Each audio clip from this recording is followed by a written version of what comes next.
of this capitulation, really a betrayal with I think. Yep, everybody, you heard me say it, and I'll add more to it before I'll take anything away from it. I think that we were betrayed in Washington, coming out of Detroit, coming out of Tuesday, and this should not be. We're coming up in 10 seconds, everybody. 5. Hi, everybody. Welcome to the Santita Jackson Show here on AM 950 Radio, the voice of progressive Minnesota. We are still reeling from the, not compromise, the capitulation in Washington, D.C. over really health care, Medicare, Medicaid, the $1 trillion cut to Medicare and Medicaid, to our healthcare system, while billionaires who are on the way to becoming trillionaires got permanent tax cuts that quintuple the cuts to us. We need to talk about that, everybody. I am on the second reading of this book, Burned by Billionaires. I want you to get it. And let me tell you, yeah, I'm holding it up. So for those of you who might be allergic to reading, it's not long, but it's dense. Yeah, I said it just like that because you shouldn't be. Because one of the things I love about it is that it really, Chuck Collins has done, and your team at inequality.org, but I thank you because I already am a subscriber. You're the co-editor there in the Institute for Policy Studies.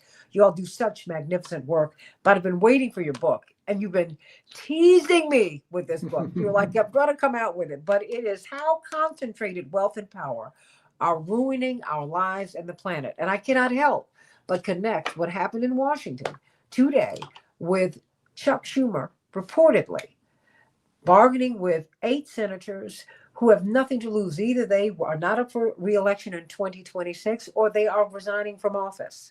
So he got 8 people who could lose because they're not coming back. Dick Durbin's not coming back. And now, healthcare. Do you think they're really going to negotiate with us on healthcare? Do you think we're going to really get any tax cuts? Do you think that the tax cuts for the billionaires and the soon-to-be trillionaires will be restored?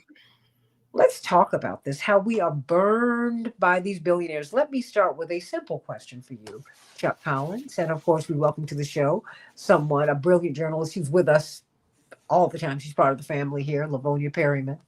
Award-winning journalist, everybody, television and radio. And she's a veteran of national and state campaigns. And congratulations to you on the role that you played in Mary Sheffield's campaign, the young woman who is now the mayor of Detroit. We love her and her father, Reverend Dr. Horace Sheffield. And thank you for the work that you've done with her and Rashida Tlaib, who said, wait a minute, if you want me, call Livonia. So there we go. I'm putting it out there. So Collins, why did you write this book now? I mean, and help me to understand why it's important, why it makes a difference that we have such vast wealth inequality. I mean, when you gave me the number of 900 billionaires in the United States, I said, wait a minute, they could fill a ballroom. That's a lot, wait a minute. That's a lot of billionaires for the masses of people who are poor, who are living from payday to Monday. Why did you write the book? And why is it important for you to amplify that there are 900 billionaires in the United States? To me, that's a lot of billionaires. Yeah. That's a funny point about the ballroom. You got to think maybe they're making room for about 1,000. By the time it's done, they can have 1,000 billionaires. But yeah, Santita, I wrote this book because I think some people say, well, who cares how rich the rich are? Or maybe they deserve it. They created something useful. And I want people to understand, like, when wealth and power are this concentrated, it's not good for anybody. It subverts everything we care about, and it touches our day-to-day life. It makes us sick, increases our housing cost, takes away our voice and our vote, down the list. And that's really what I tried to emphasize here. 900 billionaires have $8 trillion as of this morning. That's $5 trillion more than they had at the beginning of the pandemic. So the other thing I want people to understand is in the last 10 years, really the last 5 years, this concentration of wealth and power is growing even more intense. And it explains a lot about what we're dealing with right now when it comes to paying our bills. Well, help me to understand how that happened. Because when I look at the pandemic with America and the world, but America in particular, Livonia, we saw this. We saw America shut down. But with that, we saw the big companies grow. And we saw the company the business in the neighborhood, they died. Something about that is very interesting to me. Is there a correlation? Absolutely. The online realtor, vendors like Amazon, the Door Dashes, the services that were provided online, basically Main Street was shuttered and the tech billionaires made billions out of that. The restaurants were struggling, Yeah. but the delivery apps created instant billionaires. So they benefited. Just like today, they benefit from the government shutdown. They like chaos and disruption, and typically do quite well when the rest of us are off guard and feeling insecure. How is it? Well, help me to understand that because I think they do bank on our insecurities. No pun intended. They do. And the more off balance we are, well, first of all, let's frame this properly. You just said something that to me was key. We think that they've done something right. They must have done something right because they're so rich, right? Right. They came up with an idea that no one else came up with. And look at how smart they are. No one talks about the fact that Bill Gates his real gift is taking people's patents, right?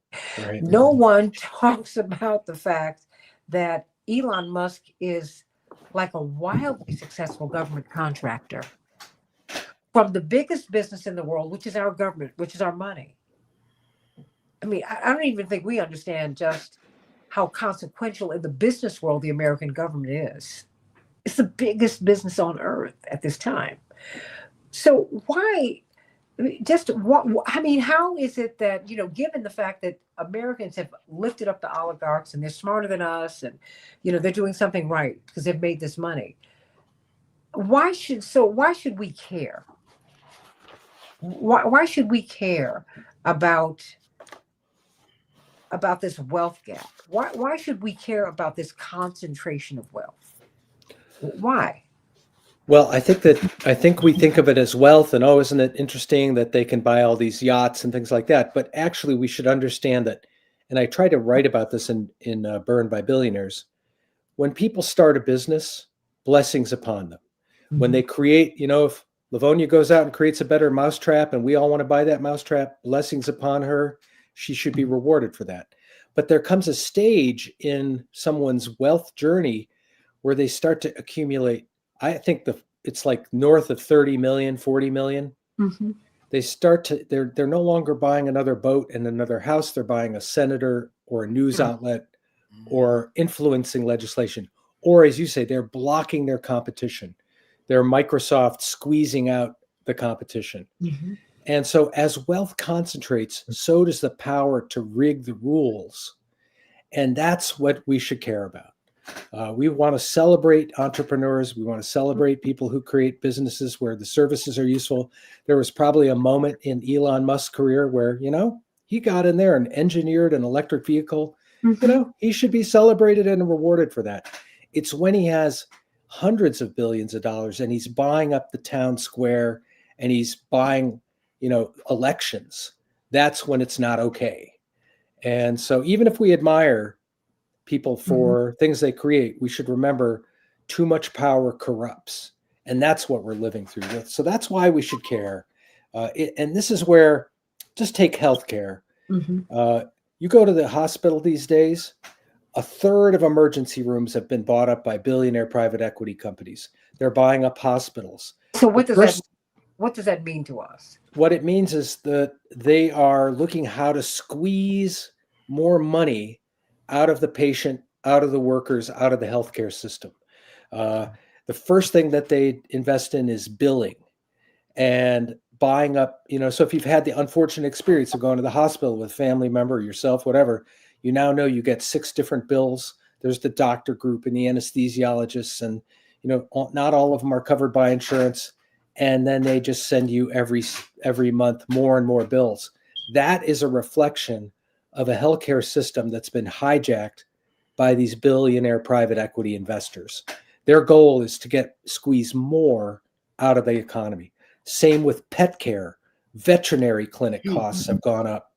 Dog walking, pet services. Those of us who have animals and we love and they're members of our family, well, the billionaire private investors have figured out we're willing to sometimes go into debt for their care. We're willing to pamper them and pay. And they see that as a business opportunity, and they're getting in there and squeezing again. So veterinary care costs are skyrocketing right now. Pick any area of your budget, and I can tell you how the billionaires are touching your economic life. But it seems like we're watching, people have thrown out the term fascism, but most of us don't know what it is. And it's really, correct me if I'm wrong, a conflation of business and government. And it's like, given the fact that our government is the biggest business, if it was classified as a business on earth, and the oligarchs have taken over, I'm wondering if this is a hostile takeover we're watching, and they're selling it, privatizing and selling things off for parts. We've got to privatize Social Security. They've privatized the healthcare industry. We're sicker than ever. I mean, and now they're creating smart cities where, because Peter Thiel doesn't like people to vote. He said, we're going to get to a place, President Trump already said it. Yeah. We're going to get to a place where we won't need to vote. I mean, is this where we're going is this how they're burning us? Are they burning up the democracy? Well, the republic and the democratic aspects of it. Absolutely. And just for what it's worth, historically, anytime a self-governing republic, which we're sort of trying to be a democracy, when you have this imbalance of wealth, think about it. How do you maintain power? How can, in a democratic society, wealthy people stay in power if all they're doing is passing tax cuts for the rich and grabbing the economy? At a certain point, they have to close up and clamp down on our voice and our vote. They have to take away our power to vote them out. Now we still have some power. We still can make a difference. The vote still matters in certain places, and we got to flex that muscle and support politicians who are willing to take on the oligarchs and take on the billionaires, and build an economy that works for everybody. I think the program is affordability. We saw that in the New York mayoral race, but a lot of people are running on that and talking about that, not in a phony throw you a few crumbs way, but in a real way. Billionaires and care, ABC, affordability. How are we going to survive raising wages and lowering costs, getting the billionaires out of our economy, capturing, the ways the billionaires have captured us, and work to care for one another. Healthcare, mental health care, community care, build the caring economy. That's the program that I think will win, if enough people stand up and run on those principles. But do we really understand how we're being burned, by these? Do you think there's an awareness or?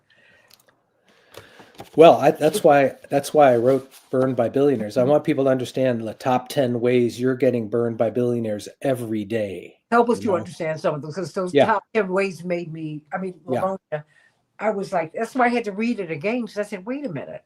And because it really did make me think. Just give me a few, 2 or 3 of them. Yeah. Well, housing costs. We've always had a gap between the rich and poor in housing, and the rich have, neighborhoods have gentrified and people have been displaced. But we're seeing the housing crisis getting supercharged by these inequalities. Billionaires buy more houses. They build these luxury towers, not to live in, but as kind of like safe deposit boxes in the sky. They're like wealth storage units, but they suck up all kinds of land and labor and capital for housing.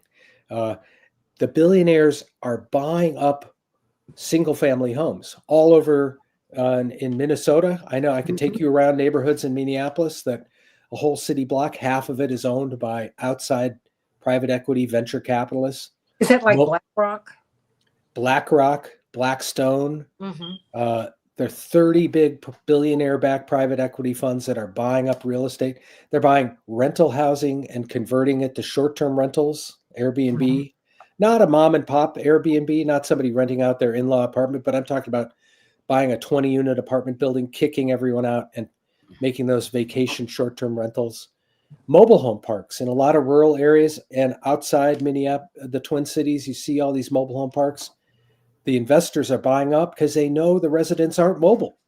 They're not going to be able to go anywhere. One of them said to me, I love buying up mobile home parks. It's like owning a Waffle House where the customers are chained to the booths, right? But you No, know, wait, no choice, no choice. but Chuck, that's the ultimate insult because my mother is 81 now, and she's of the generation where you bought a house.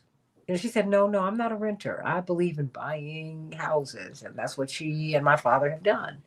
Should I say she did that?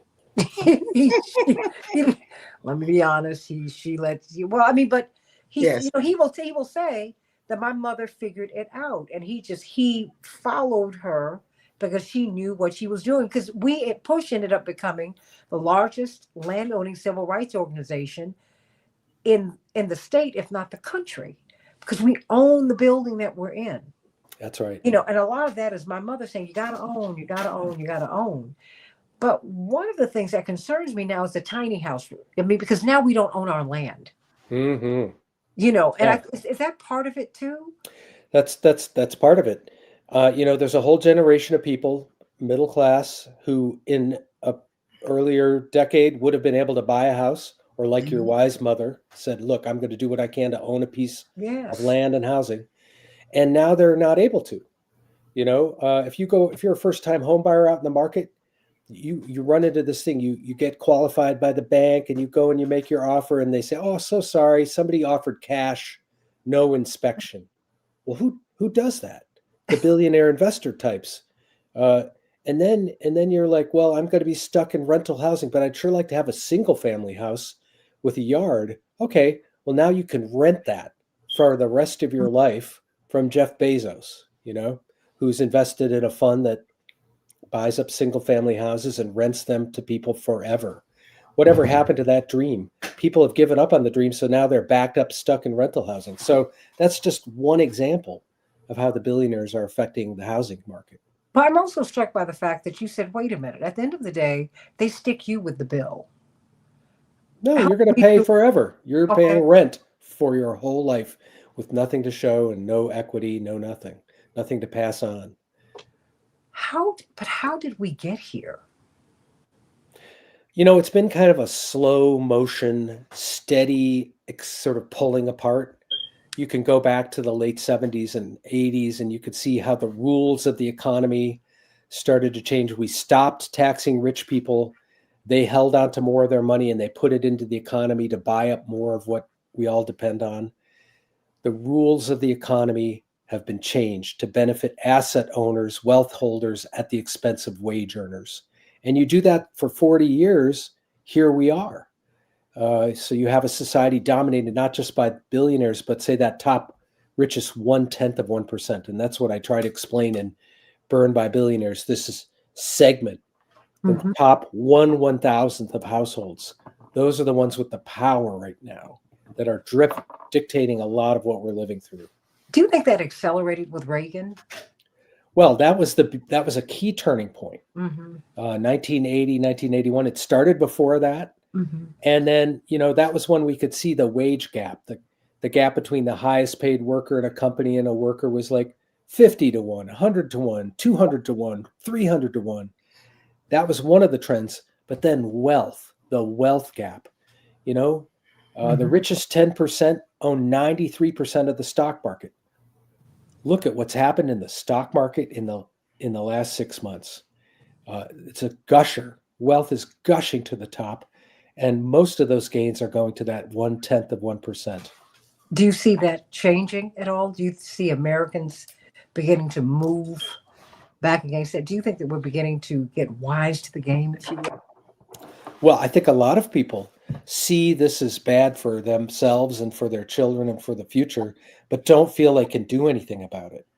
And part of Mhm. part of why I want to part of why I enjoy talking to you. And Mm. we're both trying to give folks a pep talk here. Like, don't withdraw, don't give up, Yeah. hang in there, keep up the fight. All around the country, we saw it in New York and we saw it in Tuesday's elections. But people are coming together and saying we want to vote for candidates who are going to address these extreme inequalities, who are going to tax the rich and invest in things that make a difference in people's lives. And that's the formula. That was the formula after World War II. Tax luxury real estate transfers, tax those 5 million and up real estate transfers, Mm-hmm. and put that money into affordable housing. Well, Tax. I'm sorry not to interrupt you, Chuck. I only have you for a little bit, but I want Livonia to be in because she's based in Detroit, and we've seen Detroit. Detroit didn't collapse; it was collapsed. And it's like they get these. That's not original to me. Dr. Julianne Malveaux, the esteemed economist, said, we were in Detroit for a Rainbow Push summit. She said, I'm just struck that we're living in a city that was so vital. And now, I mean, we used to have the automakers. Now we have casinos, and we have things increasingly. I mean, help me to understand. I mean, Livonia, you've seen this in real time. Absolutely. I think that they took the wheels, as they would say, off the cars and off the economy here in the city of Detroit or in the state of Michigan, and are banking on the casinos where millions and millions of dollars are spent. But I must say that I experienced when I was at the Automotive Summit, Reverend Jesse Jackson's Automotive Summit. One of our convention was actually at a casino hotel, one of the largest corporations in the world in terms of corporations, MGM. And as I was walking through the floor, and I've been here darn near all my life, it was like crickets in a casino. Unheard of. It was quiet in a casino. That's number one. That was telltale to me. Yeah. Number two, when you see that the smallest car is now $20,000, $30,000, $40,000 for a car that I know when I came home was $15,000, $18,000. Everyone in the city of Detroit, based on income, could buy a car and maybe put a down payment on a house. After World War II, I'm not talking about African Americans, you know that, but after World War II, when we came home, we could buy a car and we could buy a house. Send your kids to school. And send your kids to school. And guess what? Save $1 or $2. Think about it. Yeah. The key word was save. Saving bonds. I remember saving bonds. That was the leap to middle class. If you had those four things going for you, it could leap. And you're right. Both of you are right. When Reagan and others came into play, they saw that too many people, including people who were Black and brown, figured out the formula. Save, buy a house, not rent, buy a car so you can get to your job. When they figured out that was the formula, just basic formula to live and send their kids to school, all of a sudden, the people who look like the folk who wrote the Constitution, they said, oh, no, this is not working for us. It might be working for them, but it's not working for us. We have to change and impact decisions that are made on Capitol Hill and in Lansing and other major cities' capitals. And that's what they've been doing for the last 50 plus years. This is not overnight. What we're seeing today and the pain that we're feeling today is not overnight. It is a strategy. It is a plan. Let me give you another example. As I was listening, talk about the healthcare. Went into a hospital, the city hospital in Detroit, Receiving Hospital, DMC. The first floor looked like a retail shop. Let me say that again.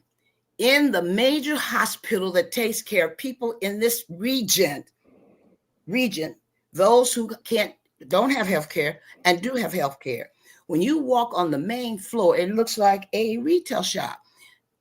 Subway, I'm gonna say, okay, sandwiches, salads, shoes, hamburgers, etc., etc., etc. That's the first floor of the hospital. So you're saying what is happening with the healthcare? And you talk about messaging. We need to know when you walk into a hospital, you need to see at least a nurse. At least. You don't see a nurse until the second floor. I'm telling you what I saw. It is amazing to me. You can buy whatever you need as you go on the gurney and go upstairs. But the first floor looks like a healthcare center for those who are about to go out. That's number three. Number three, they do not and will not, and purposely, some of the people, and you know I've said it before, our superintendents of schools, I love education. They're making $400,000 and $500,000 and $500,000. Our superintendents of schools. And Black and brown children are some of the most illiterate people in the state or in the country. There's no connection for me there. Something is wrong. I don't mind. I would love for them to make $1 million. The superintendent, I would, because I believe people should make what they ask for or what they can get or what they're worth. I really believe that. But when I look at the numbers, the statistics, that the Michigan and Detroit is right there at Mississippi. Mm-hmm. Why? This is the auto industry, the capital that rolled the country forward, and we're suffering. Well, we're suffering. I was before you go, Chuck, and everyone, look, Burned by Billionaires. You got the book, because I'm telling you, when you really begin to look at the concentration of wealth and how it is hurting us and how it's hurting the planet. People are not getting pets. They're letting their pets go. I mean, the vulgar displays of wealth. The president just had a Halloween party, a Great Gatsby Halloween party at Mar-a-Lago. And I said, oh, this is so tone deaf. Yeah. So help me to understand, because I felt like Burned by Billionaires. I said, I'm on fire right now. How could you do this? And this is in the midst of people not getting their SNAP benefits. Yeah, there's a sort of... what's the thinking? Help me. I don't know if there is thinking. I think it's just people live in a bubble at the very top. The wealthy live in a kind of affluent bubble, and they think they're entitled, and they think they're the smartest people in the world, and we should all bow down in front of them. That's unfortunately, for some of the billionaires, the narrative around their own self-narrative around their wealth, which is why who needs elections? We're the smartest people in the world. We know how to govern. We know how to fix things.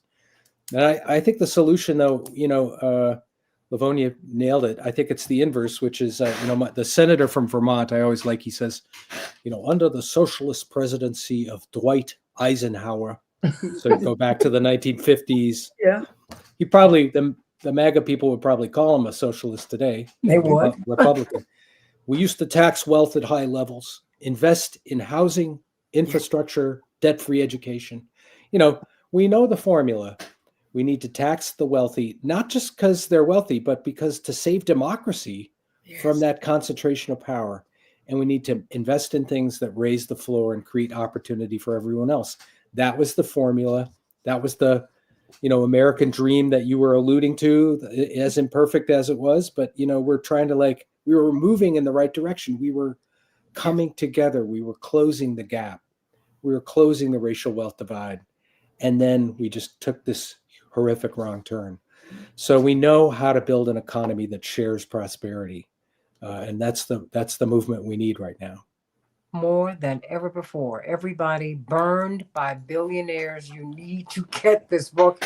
I'm telling you, it is a great read, and you're going to see yourself in it. He has all these concrete examples, and you're going to say, wow, that's me. Think about that, everybody. Because we have gotten burned by the billionaires with this compromise that just happened today. Because they're the ones who are controlling everything. They have captured the government, and you need to know that we can work our way out of this, Chuck Collins. We can. And I thank you for the work that you do with inequality.org. Thank you for that work that you do in the Institute for Policy Studies. Got to have you back. Thank you. And lovely to meet Livonia. And I look forward to another three-way conversation sometimes. We could talk about Detroit because I grew up in Detroit too. So Oh, you Oh, did. my My goodness. pleasure. No I'm sitting wonder in, it's boy, hot. I'm sitting in Michigan right now. I'm up at my folks' house up north, but Oh my Oh, goodness. Oh, wonderful. okay. The we had a bad good boy. we had a You good must five get inch 5 inches of snow last night. So Well, let me put it, if I may take a plug and say this, November the 20th, if I'm correct, Saturday of this year, Miss Santita Jackson is receiving an award in Detroit at the Oh, DIA on behalf of Woo. her family here in the evening. So if you're not too far away, if you're farther than Mackinac, I know that is a problem. If you're in the neighborhood, yeah, join us. fantastic. Yes. Congratulations. That's great. thank you. On behalf of my Yeah. family, I thank them for honoring the work that everybody's tried to do for more than 60 years. But That's thank you right. for the work that you're doing, because Thank we you. really need to understand where we are and where we are. And I'm about to bring up Dr. David Gibbs from the University of Arizona before you go check Chuck Collins, because his book is The Revolt of the Rich. It shows us how All we right. got here. How you doing? Hey, we've tag team before. Good to see you. I Yeah. got Dr. Gibbs. I got a great one. Boom, And boom. one of my hobbies all my life, people, if you read my resume today and 20 years ago, they say, well, what are your hobbies? I says, I like dancing and I like reading. Oh, Who well, knew? I mean, he's that's a also, hobby of mine. he's Yes. also a professor, so let's be Yes. honest. I enjoy it. So, Right. All I'm in right. good company. I'm in good company here. Take care, my friends. much love to You you, too. Chuck See y'all. Take Collins. care, Chuck. Nice to meet you. You know what, I should say. David? This is the perfect bookend. Help me Yes. to understand Dr. David Gibbs, Dr. D, Dr. D. Well, that's what we used to call Dwight, but now you're Dr. D. Right, two Dr. Ds. Right. Help me to understand in the context of, his book is Burned by Billionaires, and really that's on this side, but what you lead into how we got burned by billionaires, because you looked at how, wait a minute, the politics, How do we this get there? progressive era, and this is what happened in the 70s. There was a revolt, Yeah, that's and right. it culminated in Reagan, right? And this great greed is good. Help me to understand this, particularly in the context of what happened today, with this capitulation. One could call it a compromise, but it really was a capitulation. And because the Democrats, it's like they threw everything that they won last Tuesday out the window. And it's like the rich, they're fighting back so hard. And maybe, my father said slave masters never retire. And so you need to understand that's why from his wheelchair, he is fighting today. Like, don't stop fighting. Don't stop. So help me to understand what we're looking at right now. Well, Trump basically has become kind of a response from working class people. Definitely, the Republicans, as I've said many times, have developed indeed a working class base. It's a multiracial working class base, whether we like it or not. Mm-hmm. They replaced the Democrats as the party of the working class. And it is an interesting testament to American politics that Trump, who is obviously a greedy and extremely unethical, if he's not a billionaire, he's certainly a multimillionaire himself, whose policies are tremendously hurting working people in this country. And in his first term, and even more so in his second term, and the recent budget appropriation, in which he seems to be emerging victorious, this is going to hurt working people even more. And so the question is, why are working people supporting him rather than the Democrats? And I think there are a number of reasons for that. One of them is that the Democrats have very much been complicit in the concentration of wealth. There's been very much a bipartisan project since the 1970s. In the 70s, you had a reversal of the situation where the Democrats did somewhat lean. Both parties obviously were favored free markets and capitalism. They weren't socialist in any sense of that term. But the Democrats did have policies that did benefit working people and did moderate the distribution of wealth from the time of Roosevelt's New Deal, what I'd call the extended New Deal, into the 70s.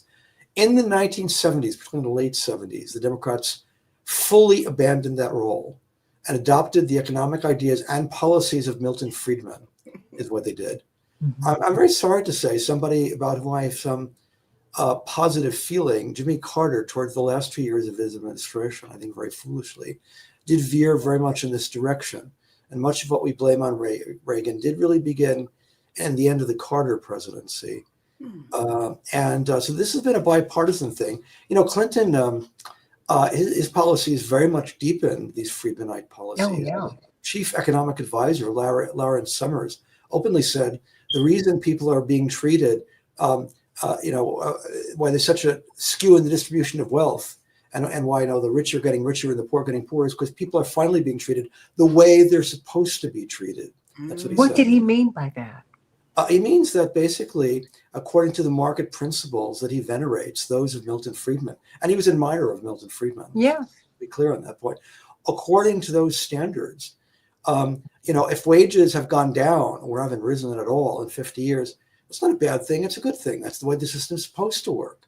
If you have enormous concentration of wealth at the very, very, very, very top, that's the way the system is supposed to work. There's nothing wrong with that. That's essentially what he said. And that was essentially what he believed. And those were the policies of the Clinton presidency. And so this has been, people like to imagine you have the, greedy Republicans favoring the rich and the Democrats favor the poor, the working class. That's not true anymore. That hasn't been true for a long time. That's just mythology. And one of the things that the Democrats have done is they have gotten very much into kind of educated. Well, first of all, both parties favor the billionaire class. That's the real base. Wait a minute, stop. I don't want you to go past that too fast. Because I think, that's part of the mythology, the myth making that we have. Yeah. Say that one more time, please. For those people for whom that might not resonate. Well, the real base of both parties is the billionaire class. There's no question about it. That's who really has been benefiting. If you look at the distribution of wealth, who gets what, where, and how, some have said that's the essence of politics. And if you look at that consideration, it's the billionaire class who have been the real beneficiaries here. They're the ones who've really gone to town, you might say, under both Democrats and Republicans. Fact of the matter is the billionaire class is a very small number of people. I'm not even talking about the 1% here. It's more like the top 1/10 of 1% we're talking about here. That's not a big voting bloc. We have elections. People vote. And so in elections, I think what you've had is the Democrats have relied increasingly. The Republicans, I think, have gained a working class base, as I've said, largely on the fact that in economics, I think the population doesn't see that much choice between the two parties with some reason. And as a result, the Republicans talk more like the working class. Trump, indeed, he has a working class style. He has a blue collar style. The Democrats have a kind of upper crust Ivy League style. And so the Democrats have cultivated and obtained a voting base that is mostly people with somewhat higher than average incomes and advanced degrees. And the Republicans have people without college degrees who vote for them. And, that's been the breakdown. And the cultural issues have become the center of politics. Some of the cultural issues are serious issues. For example, abortion rights. That's a substantive issue.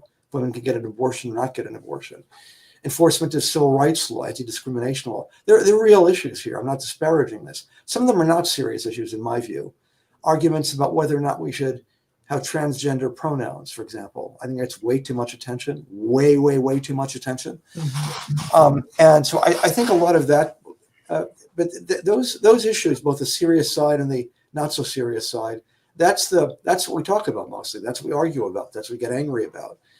And that's the big distraction. The billionaire class loves that. They'd like nothing better than to keep us talking about that forever. Because after all, while all that discussion about pronouns is going on, they're making immense amounts of money, and the policies are favoring them.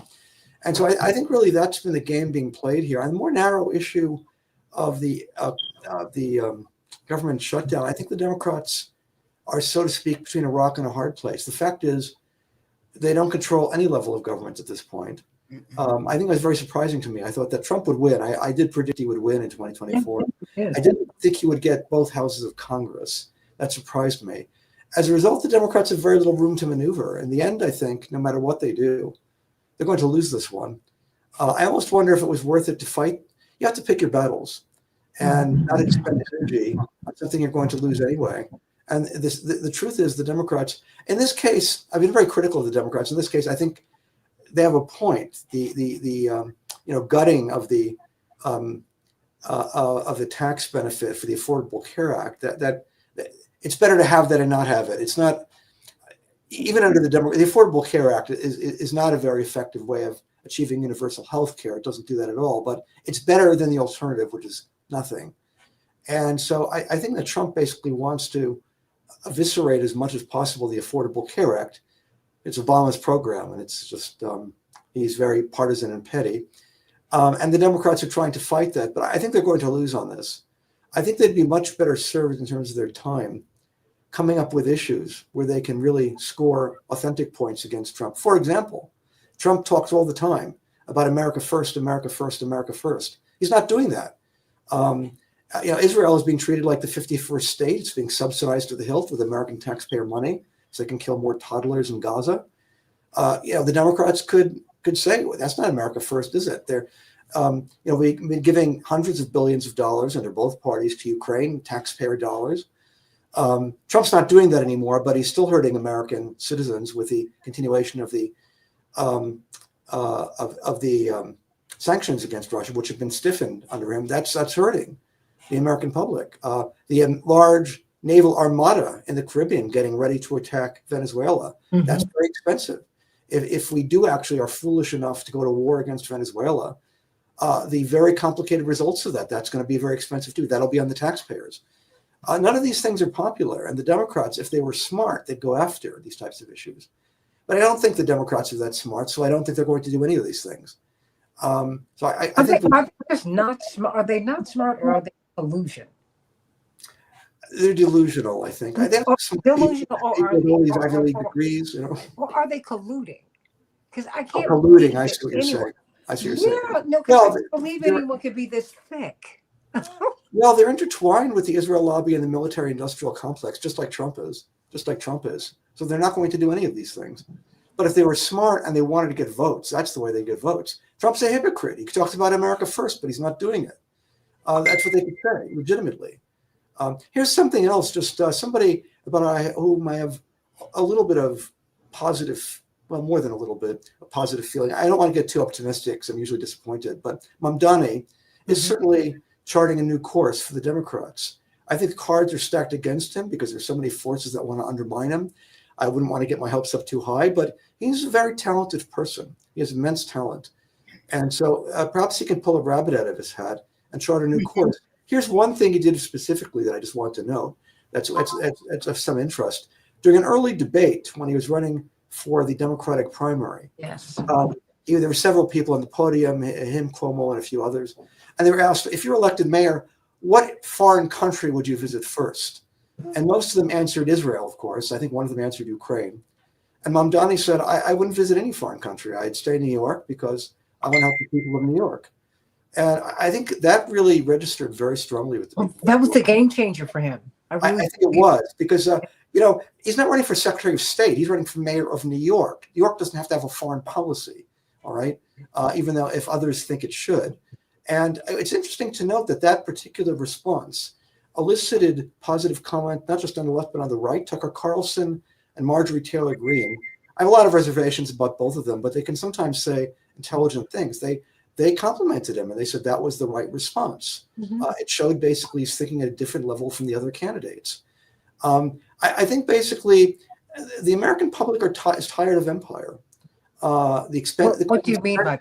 What do you mean? Well, the fact that the United States has an empire of bases. We have bases on every continent in the world, hundreds of overseas bases. We have fleets around the world. We intervene in, it seems like, every foreign country endlessly, all right? Producing increased instability, and it's very expensive. It reduces the standard of living for the average American. There are many other reasons why basically working class families have been harmed over the last 50 years, but one of them is immense expenses on American empire. And I think basically walking away from that is one of the reasons. Trump sounded like he was going to move away from that. He didn't, of course, but he sounded like he would. And I think that's one of the reasons people voted for him. And I think, again, Mamdani, I think, is somebody who is noting that the mayor of New York does not have to get involved in the American empire. That's not what I'm going to do here. And I think the Democrats, if they were smart, would learn from that comment. But again, I don't think they're very smart. Well, let me ask you this. Don't you think he was, I mean, and I'm not taking anything away from him at all, Dr. David Gibbs and Livonia Perryman, because I think that he is immensely talented. He was also going with, and I see this with Marjorie Taylor Greene as well. I mean, everybody, before you turn me off, just hear me out for a hot second. They are going with America first, which is extremely important to Americans at this time, on That's the right. right and the left. That's right. And we don't want to hear about all of these foreign expenditures when you can give $20 billion to $40 billion to Argentina. That's right. That's right. That's another one. Yep. I agree. You can't give $4 or $5 billion more for this contingency fund. That's right. It's like, are you serious? I mean, I saw Americans asking that question, wait a minute, on the right and the left, because now CNN, I mean, I've seen this, it's been really smart. You've seen white people, white women who are on SNAP, even though that they form the biggest contingent of people who are on SNAP. That's right. And to people forget that, but that's true. Well, it's not promoted. I mean, they don't know that because they're told that you put a black face on it, so that's why you don't want to have SNAP. And so there's that. I get it. That's, you put a black face on universal single payer, which is why we don't have it. Teddy Roosevelt tried it. FDR tried it. Truman tried it. I mean, come on, because black folks are going to get free stuff now. It's the immigrants. Help me to understand, because now I think Americans all across the spectrum want America first. When you look at these Turning Point USA Q&As that they're having, again, I agree. These young kids on the right and the left are like, look, they've moved on the Mideast. They have moved on all of these expenditures that are not here in the United States. They are sick of it. So, I mean, so where does that leave us right now? Well, basically, we have both. We do have the uniparty. I mean, people have talked about the uniparty. Both parties agree on most issues. And again, Trump was elected partly because he seemed like a break from that. He certainly was despised by much of the establishment, but here he is basically following the same playbook. It's a fairly standard Republican playbook, not all that much different from the Democratic playbook, I might add. On foreign policy, it's not different at all. It's slightly different than domestic policy, but not by that much. And so I think, and it's not surprising, he is gradually losing popularity. I saw that he now is at the Real Clear Politics average is 43%. That is slowly going down. I think people realize that he's not really solving the problems he was elected to solve. He's not doing America first, that's for sure. And I think this is starting to cause a lot of loss, well, not a lot, but a gradual glacial loss of support. The only problem is the Democrats are even more unpopular. Public opinion polls show that as well. What we really do need, ideally, would be a third party, but everyone knows how hard that is to achieve in this country. And so we have a kind of stasis, a kind of drawing out of the American system where we have basic problems that are not being solved and not really being addressed properly by either party. But do you think that young people, and I will pose this question to you, Livonia, as well, but starting with you, Dr. Gibbs, I don't know if young people are going to go for that. I don't know. Help me. I mean, you're the historian. I mean, because the Republicans are third party, right? Let's see what Livonia has to say on this. Livonia? Well, in terms of the third party, I don't think that I'm right here. Oh, okay. No, you were. I'm right here. Can you hear me? Oh, I can hear you. I just okay. See Thank you so very much. Okay. David, I was just enthralled in listening to you. But the point is, first of all, in terms of young folk, I don't believe either party, and I'm a Democrat, just so I could be very transparent, especially the Democrats, are not speaking their truth and not having any type of penetration in terms of getting their message across. It's major to me. I'm going to just give one example. This morning, we had to get up this morning and hear that the Senate made a decision. The Democrats made a decision. The Democrats, locally and nationally, should have been speaking to their people, should have been informing their people about the move that was being made. That wasn't made overnight. That wasn't made 25 minutes before the press release came out. We're not speaking to the hearts of the people. You're right. The Republicans and Trump is speaking having conversations with people at their level, at their conversation. It's the wrong conversation. It's the wrong words. I mean, the foul language is just horrific for me. I mean, I'm old school. That just blows my mind. But what I'm saying in terms of messaging, every morning we, meaning the people who are really trying to save the world, save democracy, save justice, save equality, enhancing education, affordable housing, every morning we should have a memo in front of us, a sign, and get up instead of showing on Facebook or on TikTok what you had for lunch the night before. There should be a message about how we can move this world before. 7 million people, that's what they told me, walked, and they were of all ages, all ages. In fact, what was so amazing, everyone knows this, many of them were middle-aged. That's what the poll said. But there were young people out there searching, reaching. But did we speak to them after they left and went home? Did we say something to them and say, this is your charge, get up, say something, go to TikTok, go to Facebook, go to Instagram, go to wherever the people are and give the message that we are not going to sit back. I wouldn't care what party you're in. Doesn't matter. But you're a part of my neighborhood. Speak that truth. And so we're hearing people who are frustrated today, those 7 million people, the people who heard our senators today, Democrats said, and you were very kind, my sister. You said they compromised. No, they caved. I said they capitulated. Yeah, I hear you. Right, that's right. Well, I'm saying, let me say, they caved. They caved. And I'm saying it quietly because it hurts. Because the people were saying we are willing to fast, semi-fast, maybe have chicken instead of turkey for Thanksgiving. You're going to stand there with us in Congress and say this is where we should go, and we're going to this fight, and we're going to hold the line. The people are holding the line. We turned around, and our leaders are gone. Gone. That is not sitting well with many of the people who are young. The young folks said, oh, my dad's friends, they're holding out. They're holding out for our health care. That was something they could hold on to. That was snatched away from them today. Snatched. And guess what? It is very quiet right now. The reason we owe the young folk and other folk who were holding the line in the neighborhood, in the churches, in the school system, in the factories, holding the line for the Democrats to say, we're going to hold on for this Affordable Act. We're going to hold it. And then we have no one to say, this is why we did it in language that we understand. Language, you have to understand this. You got to speak to people where they are. You got to say the words which they understand.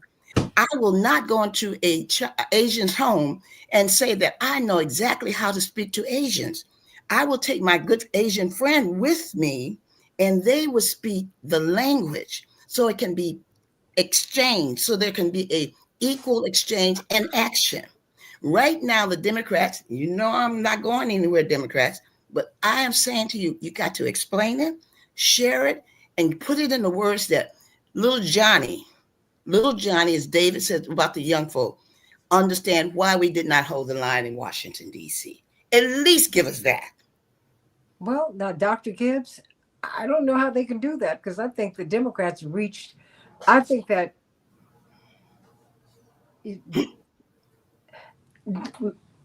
Mamdani is not a mainstream Democrat. No, he's not. No, not at all. So these people are. I mean, even Reverend was not. He was an independent Democrat. Right. So and Bernie.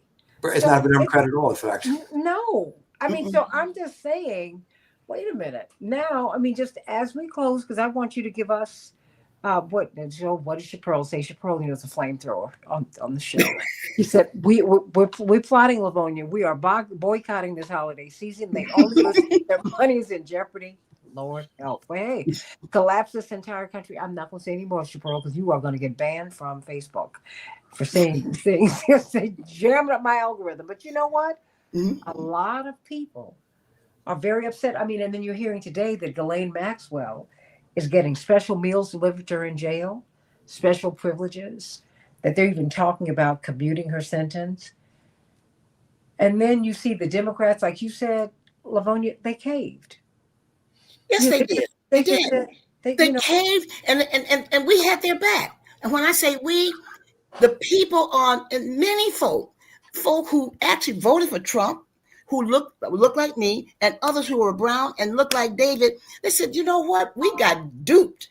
We're going to go out there and march with 7 million. We're going to vote last Tuesday in a different way. The trend was going. We got Americans did that. That's right. Americans did that. People are tired. Look, I've got Clarence Thomas who looks like me, kind of. And you know what? So what? I'm done with that. I mean, identity politics, how do you identify? Because the question is, because this is crazy. I mean, of course, as a Black person, I bring a certain experience and perspective, David Gibbs, to the discussion. But Reverend Jackson said on November 3rd, 1983, when he announced that he was running for president, he said, I am Black. I'm a Black candidate. That is self-evident. But this is not a Black campaign. This is an American campaign. No. And it's an American campaign, though, from a Black perspective. From the manger up, not the mansion down. That's what you're supposed to bring to this. I mean, just don't be Black or woman or white man for the sake of being that. I'm tired of it. Because right now, David Gibbs, I don't know what you tell young people, because young people, if you listen to these TPUSA Q&As, if you talk to young people on the left, they are so done with both of these parties. Right. They think that everything is off. David Gibbs, give us some historical perspective and help us to understand, because I got to tell you, the more I read about the cut, well, I do sense that some of the themes the left has traditionally emphasized and has been always the exclusive property of the left are now being echoed on somewhat on the right. I'm hearing them on the right. Criticism of Israel, particularly Israel's mass killings that they're doing. Criticism of spending too much on guns and too little on butter. That a long time that was just the left. So that now the right is saying that too. People like Marjorie Taylor Greene says things like that. The concentration of wealth going too far. Tucker Carlson talks about that fairly regularly. Joe Rogan has emphasized that. And so I think there has to be a greater willingness of people on the left to work with people on the right. I realize there's some queasiness about this. I understand that. But there's no other, you have to build a majority. And to build a majority, that means reaching out, basically. And again, that's what bothers me, is we got this sort of 50-50 situation. And a lot of people seem content with that. But why are they content with that? You can't get anything done if you don't have a majority. So we need a majority. And so we need to broaden our base of the progressive movement beyond what it is today, and be willing to basically talk to people who don't agree with us in everything, that agree with us on some things. A lot of this is language. A lot of this comes down to language. We on the left, we've gotten a little bit too hung up on jargony phrases, which I've never liked. Words like intersectionality, which I just wish they'd ban that from the vocabulary, and just don't use it anymore. And why does that irritate you? Well, first of all, it doesn't mean anything. But second of all, the basic problem with it is that people who do not have college degrees really don't like that kind of language. They find it condescending, which it is. All right. And you could just speak plain English. I don't mean talking down to people, but I mean just speaking clearly. Talking to them, right? Exactly. That's right. And David is absolutely correct. Talking to them and talking with them. Yep. You see, if you can have a great message, but if it's not being received, there will be no action and no response. You get no response. Over here, where there's this person I call, and I'm gonna just say maniac, is speaking their language, they get a response. We might not like the response, but they get a response. Democrats, I'm telling you, David is absolutely correct. There is a language that is universal. Universal. Just check the Webster book dictionary. Universal. Speak the language of the neighborhood, of the But you know, community. but that's what Speak President that Trump language. and President Trump is doing that. But he, Yep. you know, he's not a maniac. He is it's maniacal to go on stage with a chainsaw and say that you're going to tear the government apart. He is a spokesman for that crew, for someone who talks about the Antichrist, but when he is asked a question, are people necessary, and he can't give you an answer, that's Peter Thiel. You talk about the maniacs. He's someone who doesn't believe in elections. He thinks we need smart cities where the corporations can choose the mayor and they make their choices for you. Something is rotten in Denmark. David Gibbs, help me. The revolt of the rich. I mean, I feel like they are revolting. They have revolted. They are revolting, and we are losing David Gibbs. Dr. Gibbs, help me. Help me. What is? I think that and just to follow up a little further on what I said about language, I think that the sort of jargony language that is being used on the activist left, and much on the Democratic Party in particular, it does reflect a disconnect from working people. I think the left has become too disconnected from working people. Too many of the people on the left and the Democratic Party as well are people like me, people with advanced degrees and high incomes. And the only problem is there aren't enough of us. I mean, you need a lot of people, all right? And there just aren't enough people like that to form a majority. You need working people. And so I think that there is also, I have to say, at least in the Democratic Party, I do sense a certain condescension bordering on contempt of working people is best expressed by Hillary Clinton when she talked about the basket of deplorables. That was not an accident. Well, it was an accident in a certain sense, but it reflected, I think, how she authentically feels. And I think that's one of the reasons why that term was so devastating for her. I'm convinced that that alone was why she lost the election and that Trump won the election. Really? Yeah, I think that alone, bear in mind it was close. It was a pretty close election. No, And but so that was pretty. When she said that, I said, "Oh no," Yeah. because you went to Wellesley, you're a Yalie. that's Yeah, right. yeah. That's And it. David, another one. Let's bring it up to just today. Another phrase that, and this is my area. Another phrase that is not working right now is affordable housing. Affordable, because people, what's affordable for you may not be affordable for Mrs. James or Dr. James. Affordable is, you have to define it for the people. You have to speak to the people. If I'm making $30,000 a year and affordable housing is a $100,000 house, who's going to lose? You're never going to get that affordable housing. When rent has gone up from $600 a month to $1,000 a month, no matter where you live, and if you're in Chicago, if you're in Detroit, and if you're in Utah, you know, you are going to be paying. Affordable is defined by whom? And so I keep saying, you have to break down the wording so people can hear what is there, what is affordable in your neighborhood. Speak to that and say that. Don't say, well, we're going to raise, we're going to have affordable housing, everybody. Well, there's going to be about half of the people who are going to just tune out because they don't believe. They don't believe. Well, one of the problems with Democrats is their programs, even the ones that are slightly good, like the Affordable Care Act, I would put as slightly good. They're so complex, they're almost incomprehensible. I mean, try and explain to somebody what's in the Affordable Care Act and in terms of the details, it gets hopelessly complex. I think something that the Democrats have forgotten how to do, which Bernie Sanders, by the way, has not, is speak clearly. For example, Medicare for all. Everybody knows what Medicare is. So you drop the age from 65 to 0 and give everybody Medicare. I think that was sort of a brilliant verbal strategy. Basically, you make it simple. You make it simple. Yes. The Democrats tend not to do that. They've forgotten how to do that. And I think that's one of the reasons they've been losing so much. Anyway, unfortunately, I do have to go right now. Thank you, Dr. Gibbs. What would you like to say? The Revolt of the Rich, you got to get that book. I've given you the continuum today, everybody. The Revolt of the Rich, burned by the billionaires. I keep twinning you guys. It was unintentional. what would you like for us to think about in this moment? Because I've been watching all of these. I've been watching all of these top line Democrats. Um, many of them have expressed a lot of consternation and frustration. A few have tried to explain this is look, it's clear.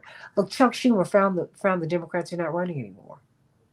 8 So on your yeah, yes. and it just looks so bad, Dr. Gibbs. Well, I guess just, I sort of a final thought is just that one of the things that is gaining a lot of traction is the idea of populism.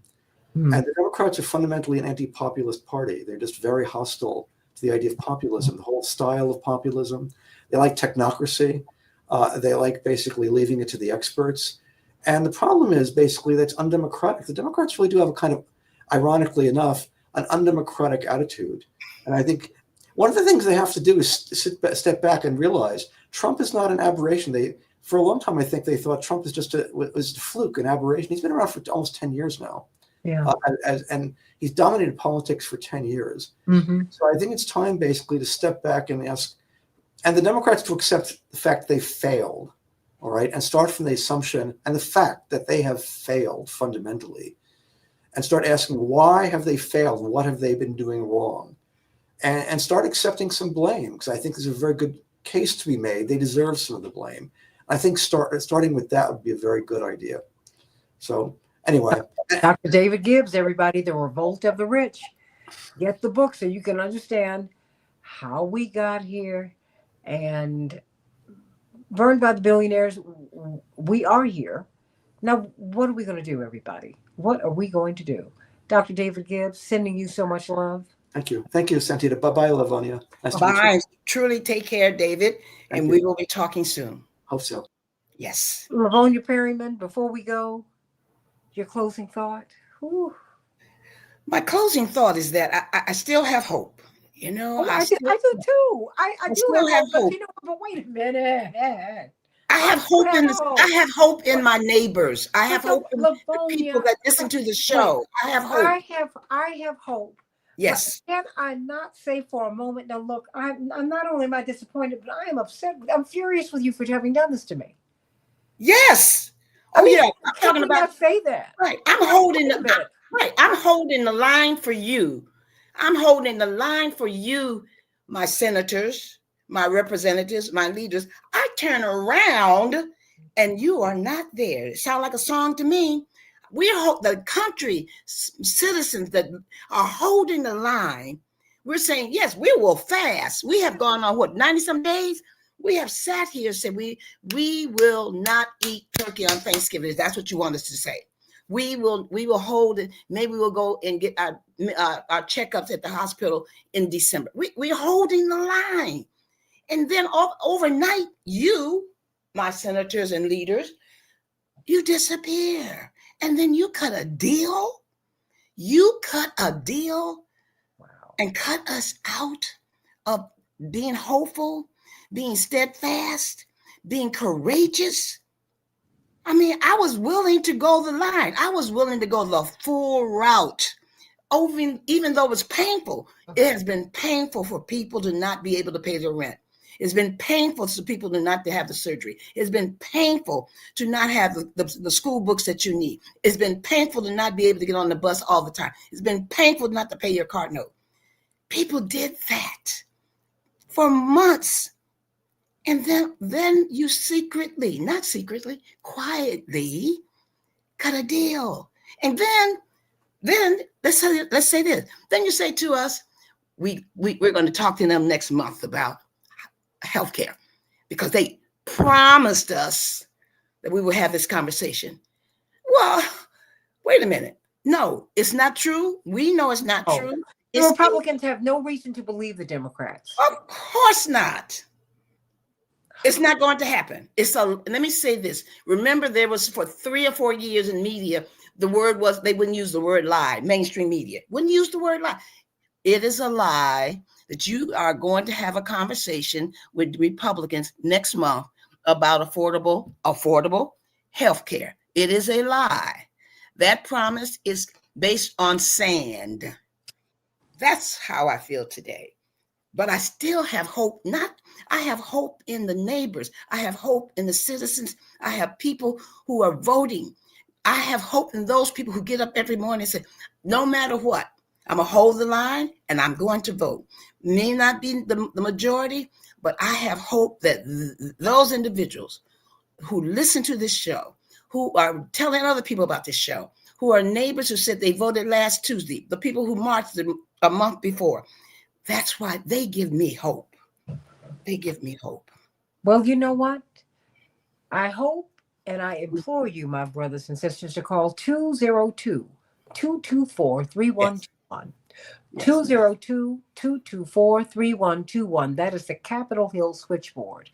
Call Chuck Schumer. Call your representatives on the House and the Senate sides and let them know what it is that you want.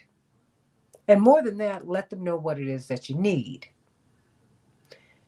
You are the one you are waiting for. Nobody will save us for us but us. We're it. And you know what? I'm glad, because that's all we need. Look, God's got us. But you got to make some decisions. You can't be too busy to do your busyness. And our business is healthcare. Our business is looking at all these foreign wars.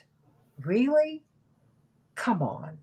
Our business is housing, decent housing for every human being in the United States. That's it. We've got some basic things. When I was pledging Delta Sigma Theta, oh my goodness, we used to sing it. That's right. Ooh, we used to say it is a serious matter. This is a serious matter. It's a serious matter, everybody. This is serious. Yes. This is serious. Yes. And it is all on you. It's all on us. And we can do it. Whatever we decide to do today impacts our lifestyle. Our lifestyle. Your lifestyle is connected to what's happening in Washington, and in your capital, in your neighborhood, at your PTA meeting, at your city council meeting, your governor's meeting, and your mayor's meeting. Your lifestyle is connected to that.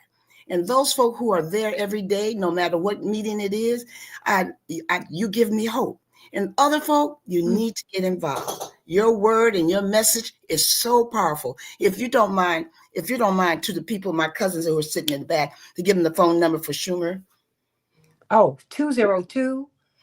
202-224-3121. The Capitol Hill switchboard is 202-224-3121. 202-224-3121. Absolutely. And okay. and guess what? Your call will be accepted, and you need to say in as concise as you can how you feel, and what you need for your leader to do. It's an action. Don't call just to say cut us in and cut this out. That's right. I like that. That's from Reverend Jackson. Cut us in, cut this out. I want hold the line. Cut us in, cut this out, hold the line. Boom. That's what I need. I love it. That's all I need you to do. Keep it real simple, everybody. Keep it simple. That's right. Cut us in, cut it out, keep it simple. And just do what you need. Look, cut us in, cut it out, hold the line. Absolutely. That's what you need. Yes. And you need Medicare for all. How about that? Yes. You don't need to wait till you're 65. You need to be a newborn and get Medicare for all. That's what we need. Now's the time for you to get what you need. I don't care if you didn't get who you wanted. Get what you need. You need to get what you need from President Trump. I don't care whether you voted for him or not. Absolutely. He's still your president. That's it. You got all these unelected people who are running your lives. You have all of this giant say and sway. Stop it. Cut us in, cut it out, hold the line. I want my health care. I don't want a negotiation in January that you are not going to have.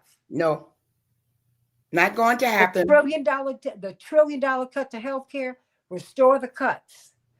The trillions of dollars that you've given to billionaires who are on their way to becoming trillionaires, cut that out.